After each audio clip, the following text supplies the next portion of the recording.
Hello everyone, welcome back to our channel. So today we are going to discuss the basics of ECG. As you can see, this is the normal ECG.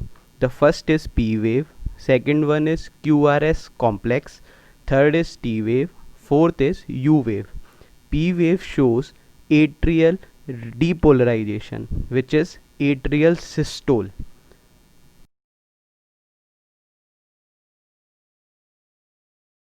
Second is QRS complex, which shows ventricular depolarization, or we can say that ventricular systole.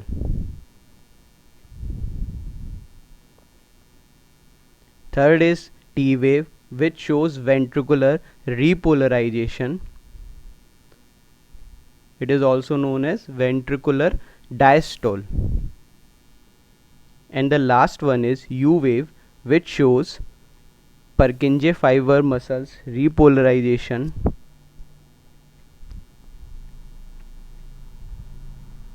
Or it can also, we can say that it shows papillary muscles repolarization. Now we see the ECG segments. तो ECG में segment किसे कहते हैं? Segment वो होता है जिसको straight line show करे. इसको आइसोइलेक्ट्रिक पॉइंट भी बोलते हैं क्योंकि कोई करंट फ्लो नहीं होता. और दो सेगमेंट हैं अपने पास, PR सेगमेंट और ST सेगमेंट. अब अपन दोनों सेगमेंट्स को देख लेते हैं. तो PR सेगमेंट जो होता है वो P वेव के एंड से स्टार्ट होता है और QRX कॉम्प्लेक्स के बिगनिंग पे ख़त्म होता है.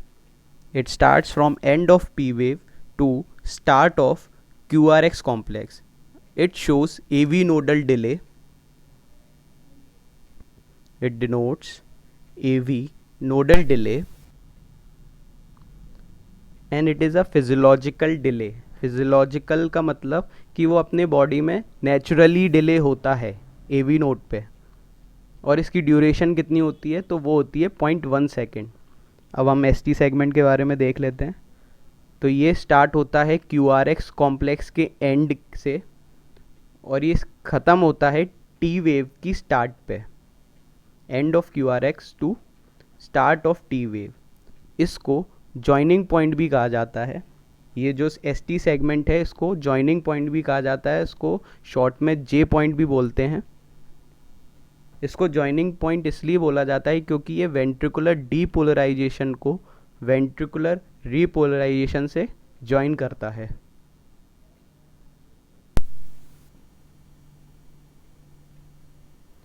ये पैथोलॉजिकल होता है क्योंकि नॉर्मली मैंने आपको बताया था सेगमेंट आइसोइलेक्ट्रिक पॉइंट होते हैं तो वहाँ पे कोई करंट फ्लो नहीं हो सकता. लेकिन इसमें पैथोलॉजिकल डिले है. ये पैथोलॉजिकल है क्योंकि इसमें करंट फ्लो हो रहा है. इसको इंजरी करंट भी बोलते हैं इसलिए अपन. और ये दिखता किस में है? ये दिखता है हमें MI में, मायोकार्डियल इन्फार्क्शन में. इसलिए हम इसको इंजरी करंट भी बोलेंगे. अब हम देखते हैं ECG इंटरवल्स. तो वेव प्लस सेगमेंट होता है इंटरवल. हमारे पास बेसिकली 3 इंटरवल हैं ECG में. तो सबसे पहले की बात करते हैं. सबसे पहला आता है अपना PR interval.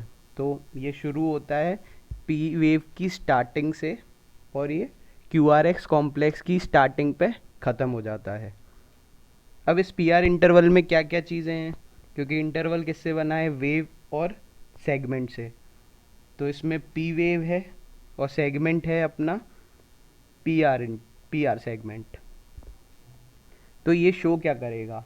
P wave show करेगी एट्रियल डीपोलराइजेशन या एट्रियल सिस्टोल. और PR सेगमेंट अपन को क्या दिखाएगा?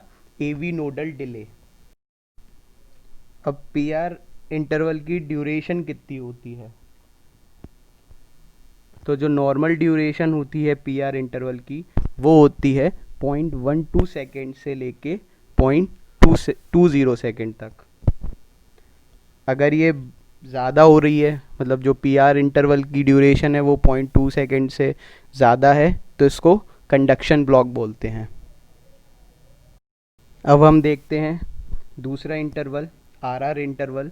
तो ये आर से मतलब QRS कॉम्प्लेक्स से स्टार्ट होगा और दूसरे क्यू वेव पे ख़त्म होगा, या दूसरे QRX कॉम्प्लेक्स की क्यू वेव पे ख़त्म होगा। और ये अपने को क्या सिग्निफिकेंस है इसका, तो ये हार्ट रेट कैलकुलेट करने में हेल्प करता है। और इसका फॉर्मूला होता है heart rate equals to 1500 upon number of small boxes between 2 R waves.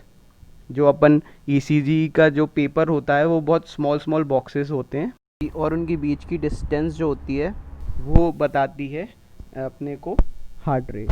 Third अपन बात करते हैं QT इंटरवल की। तो QT इंटरवल कहाँ से स्टार्ट होगा, QRX कॉम्प्लेक्स में Q से स्टार्ट होगा, T वेव के एंड पर ख़त्म होगा। इसको बोलेंगे अपन QT इंटरवल। अब अपन देखते हैं कि इसका सिग्निफिकेंस क्या है। पहली चीज़ तो इंटरवल है, तो QRX अपना क्या शो करता है, वेंट्रिकुलर डीपोलराइजेशन, और अपनी T वेव शो करती है वेंट्रिकुलर रीपोलराइजेशन। तो QT इंटरवल एक तरह से पूरी वेंट्रिकुलर एक्टिविटी दिखा रहा है, वेंट्रिकुलर सिस्टोल भी दिखा रहा है और वेंट्रिकुलर डायस्टोल भी शो कर रहा है।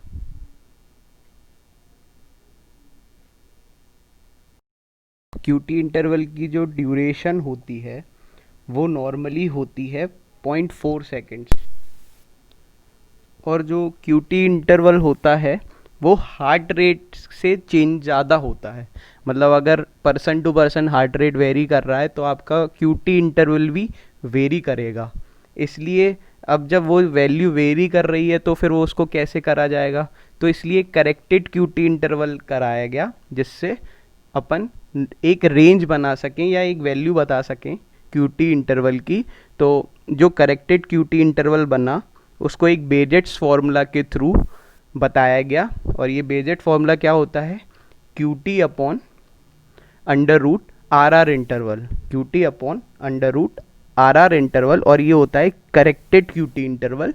और ये बहुत ही बेसिक और बहुत ही ज़्यादा बार पूछा गया क्वेश्चन है।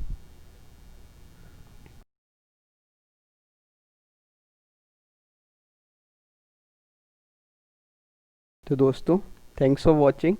लाइक कीजिए, शेयर कीजिए और सब्सक्राइब कीजिए हमारे चैनल को। साथ ही साथ हमें इंस्टाग्राम पर भी फॉलो कीजिए। Thank you.